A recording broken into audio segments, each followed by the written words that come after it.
तो भाइयों welcome to the new video. आज हम बात करने वाले नेटफ्लिक्स के सबसे पॉपुलर शो स्ट्रेंजर थिंग्स के 6 ऐसे फैन थ्योरीज के बारे में जिसे सुन के आपका दिल कहेगा ये दुख काहे ख़त्म नहीं होता बे। तो चलिए थ्योरी नंबर 1 पे आते हैं। अपने OG characters Dustin, Lucas, 11, Will and Steve, इनमें से किसी एक बंदे की बहुत गंदे वाली फील्डिंग सेट होने वाली है भाइयों। वैसे तो सीरीज में अभी तक बहुत सारे लोग मर गए, लेकिन इन 5-6 कैरेक्टर्स में से अभी तक किसी की डेथ भी नहीं हुई है। और डफर ब्रदर्स ने ये भी कहा था कि सीज़न 4 भले ही बहुत वायलेंस था, लेकिन सीज़न 5 में डेथ बहुत वायलेंस के साथ होगी। सिर्फ स्टीव को कुछ मत होने देना हो, वरना नेटफ्लिक्स वालों ये समझ तुम्हें कभी माफ नहीं करेगा। थ्योरी नंबर 2, 8 का रिटर्न।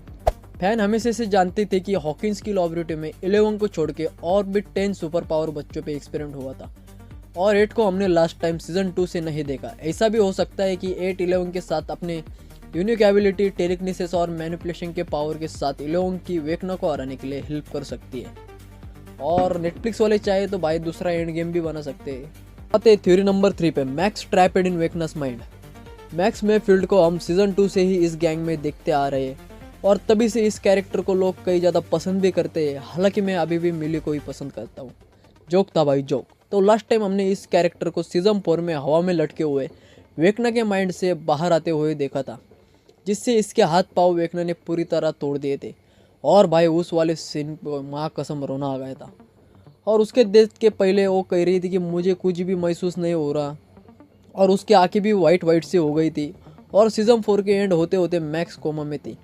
कुछ फैंस ऐसा स्पेकुलेटिंग कर रहे हैं कि मैक्स की कॉन्सिक्वेंसेस वेकना के माइंड में ट्रैप हुए है, और वेकना कभी भी अपने किसी भी विक्टिम को छोड़ता नहीं है जब तक उस विक्टिम की पूरी माँ बहन ना कर दे। तो भाई हम ऐसा भी देख सकते हैं कि वेकना मैक्स का पूरे सीजन में माइंड कंट्रोल करे और उसको लपेटे में भी ले सकता है भाई। Theory number 4, Will is going to turn evil. सही सुना भाई आपने, ये बंदा सीजन 1 से ही खुद के माइंड से अपसाइड डाउन और डेमोगोर्गन से कभी उबर नहीं पाया, और इस सीजन में लसन वेकना इसे अपने साइड करा लेगा, जिससे इस सीरीज में एक अच्छा सा ट्विस्ट भी आ सकता है और वेकना इसे अपना काम भी निकाल सकता है। कहीं ऐसा ना हो वेकना इसकी फील्डिंग सेट ना कर दे। Theory number 5, Eddie will return in season 5। तो एडी सीजन 4 में अपसाइड डाउन जाकर बैट्स के हाथों उसकी डेथ हो गई थी, और मेरा मानना है कि ये लोग एडी को D&D के वर्ल्ड के आइकॉनिक कैरेक्टर वैम्पायर कास के रूप में दिखा सकते हैं। और D&D के वर्ल्ड में कास वेकना का राइट हैंड भी रह चुका है।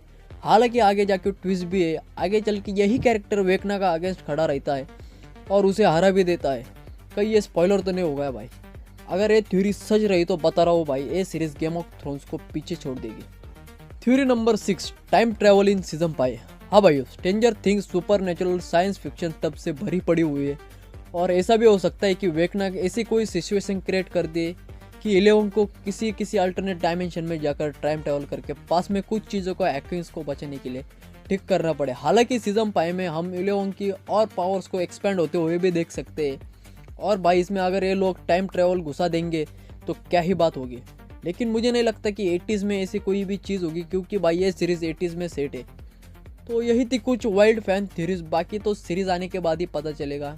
वैसे भी सीरीज़ आने में अभी 4 ही दिन बाकी है। तो मिलते हैं नेक्स्ट वीडियो में किसी और टॉपिक पे बात करते हुए। तब तक के लिए टेक केयर, बाय बाय, और सब्सक्राइब ज़रूर करना भाई। Thanks for the watching.